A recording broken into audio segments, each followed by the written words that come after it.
This hare has completely stopped moving. It hasn't yet been spotted, but it knows something larger is out there. In Yellowstone, absolute stillness is rarely peaceful.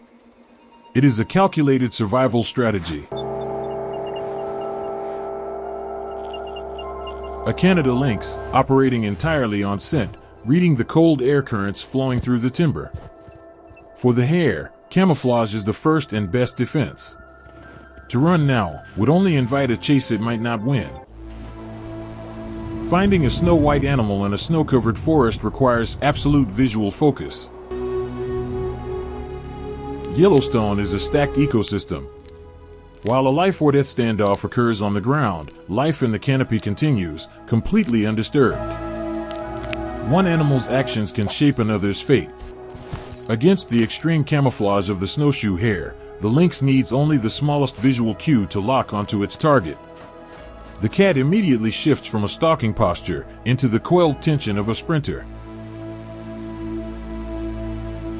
Above them, the squirrel sounds a territorial alarm. An unintentional participant in a lethal chain reaction. To survive, the hare must reach the tangled deadfall before the cat's superior stride can overtake it. The cat is built to float above the drifts. Its massive paws act as natural snowshoes, conserving vital energy with every stride. But the dense timber is ending. To reach the impenetrable safety of the deadfall, the hare must cross open ground. Both animals are burning through limited oxygen reserves. A chase at this absolute intensity cannot last long. But survival in Yellowstone often comes down to a fraction of a second and the geometry of the terrain. Inside the deadfall, the hare finds temporary safety. But the exertion has pushed its heart rate to the absolute limit.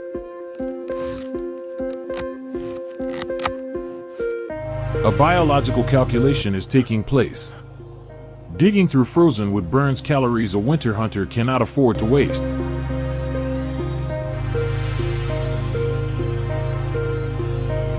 But the lynx is not the only hunter patrolling this territory. High above the canopy, the sky is watching. Down below, the lynx reaches a decision. A prolonged siege in freezing temperatures is a losing strategy. It abandons the hunt.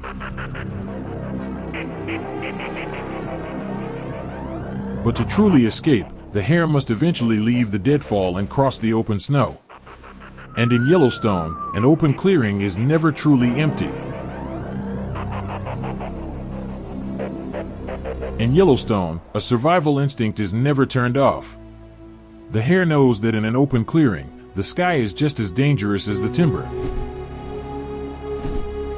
The earlier pursuit has left a chaotic trail in the powder, a visual beacon that confirms to the eagle exactly where the action ended.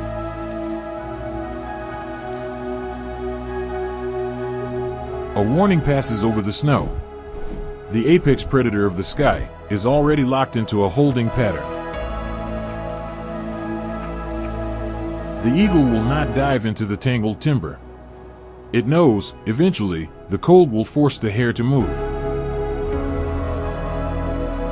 To generate body heat, a hare must move. To stay hidden in the freezing timber is to risk freezing to death.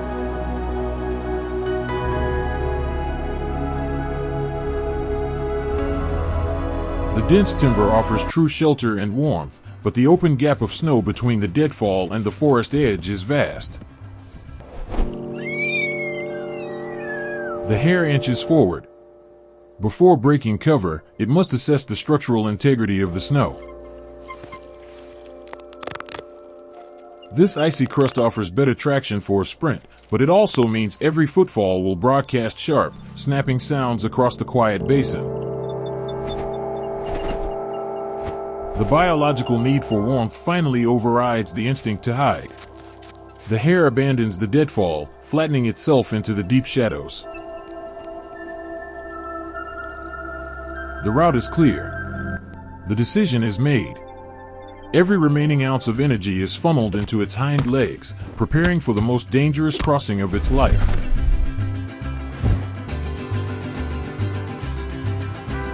The The movement is detected instantly. The eagle does not hesitate, folding its wings to commit to a high-speed stoop. From the shadows, the lynx turns to watch. In Yellowstone, predators often wait, letting others expend the energy.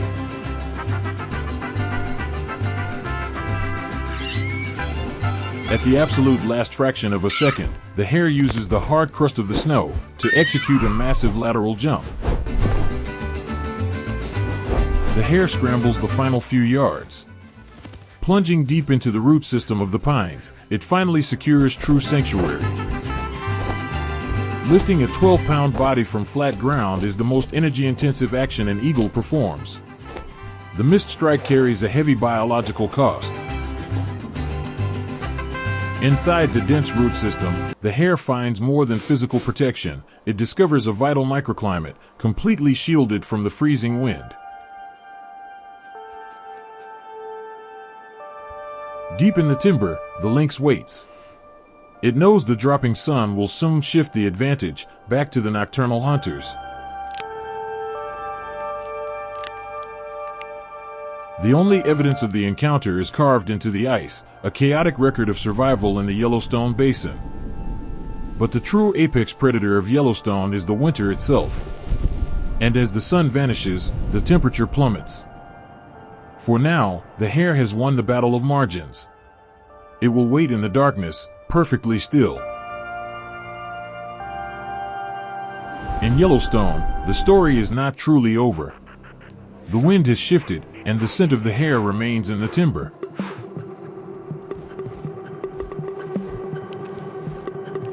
For the hare, the darkness offers no true relief. It knows the predator has not vanished, only changed its strategy.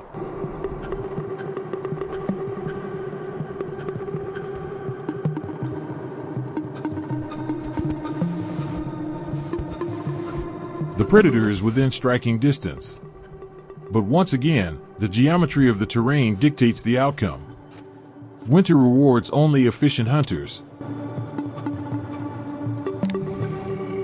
The hare has survived the lynx. But to remain hidden in the freezing roots is to wage a brutal war against the cold.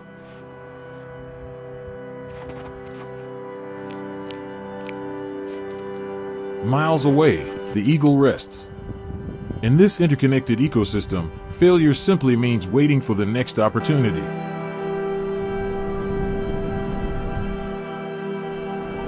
In the extreme cold, calories equal heat. This meager handful of needles provides just enough fuel to keep the hare's internal furnace burning through this period.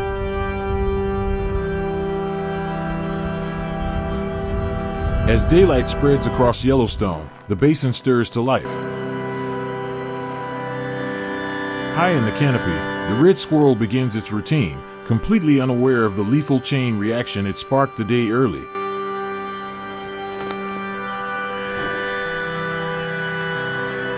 The violent scars of the morning pursuit have softened in the wind, but the environment retains the memory of the encounter. Driven by the continuous, desperate need for calories, the hare emerges from its sanctuary. The cycle of survival begins again. Here, survival is not determined by strength alone, but by the complex, unpredictable intersections of every species. The forest shapes every fate,